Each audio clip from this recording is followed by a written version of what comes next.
വിമാനാപകടത്തിൽ മരിച്ച മഹാരാഷ്ട്ര ഉപമുഖ്യമന്ത്രി അജിത് പവാറിന് വിടചൊല്ലി ജന്മനാടായ ബാരാമതി. പൂർണ്ണ ഔദ്യോഗിക ബഹുമതികളോടെയായിരുന്നു സംസ്കാര ചടങ്ങുകൾ. നിരവധി പ്രമുഖർ സംസ്കാര ചടങ്ങിൽ പങ്കെടുത്തു. അതേസമയം വിമാന ദുരന്തത്തിന്റെ പുതിയ CCTV ദൃശ്യങ്ങൾ പുറത്തുവന്നു.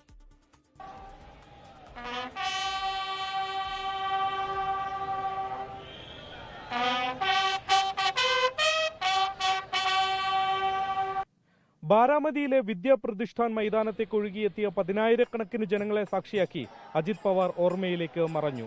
രാവിലെ 7 മണിയോടെയാണ് ബാരാമതി മെഡിക്കൽ കോളേജിൽ നിന്ന് ഭൗതികദേഹം അജിത് പവാറിന്റെ വസതിയിലേക്ക് എത്തിച്ചത്.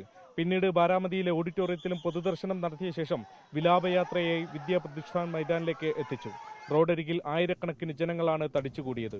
കേന്ദ്ര ആഭ്യന്തരമന്ത്രി അമിത്ഷാ, കേന്ദ്ര ഗതാഗത മന്ത്രി നിതിൻ ഗഡ്കരി, BJP ദേശീയ അധ്യക്ഷൻ നിതിൻ നബീൻ, ഗോവ മുഖ്യമന്ത്രി പ്രമോദ് സാവന്ത് തുടങ്ങി സംസ്ഥാനത്തെയും ദേശീയ തലത്തിലെയും നേതാക്കളുടെ ഒരു നീണ്ട നിര അന്തിമോപചാരം അർപ്പിക്കാൻ എത്തിയിരുന്നു. ലാൻഡിങ്ങിനായി താഴ്ന്നു പറന്ന വിമാനത്തിന്റെ നിയന്ത്രണം നഷ്ടമായി തകർന്നു വീഴുന്നതിന്റെ ദൃശ്യങ്ങളാണ് പുറത്തു വന്നത്. വിമാനം ഇടതുവശത്തേക്ക് പൂർണ്ണമായി ചെരിയുന്നത് ദൃശ്യങ്ങളിലുണ്ട്. റൺവേയിൽ നിന്നും മാറി താഴ്ന്ന പ്രദേശത്ത് വീണതിന് പിന്നാലെ അഗ്നിഗോളമായി വിമാനം മാറുകയായിരുന്നു. അപകട സ്ഥലത്ത് നിന്ന് കണ്ടെത്തിയ ബ്ലാക്ക് ബോക്സ് വിശദമായ പരിശോധനയ്ക്കായി കൊണ്ടുപോകും.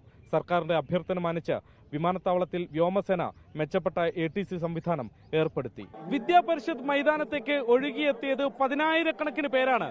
ബാരാമതിയുടെ സ്നേഹം ഏറ്റുവാങ്ങിയാണ് അവരുടെ പ്രിയപ്പെട്ട ദാദ യാത്രയാവുന്നത്. വിദ്യാപരിഷത്ത് മൈതാനിൽ നിന്നും ക്യാമറമാൻ വരുൺ വടശ്ശേരിക്കൊപ്പം ശ്രീനാഥ് ചന്ദ്രൻ, 24. ലോകത്തെവിടെയായാലും ഏത് സമയത്തും 24 വാർത്തകളും ഓഗ്മെന്റഡ് റിയാലിറ്റി പാക്കേജുകളും എക്സ്പ്ലെയിനറുകളും വിശദമായി കാണാൻ ഞങ്ങളുടെ YouTube ചാനൽ നിങ്ങൾക്ക് സബ്സ്ക്രൈബ് ചെയ്യാം.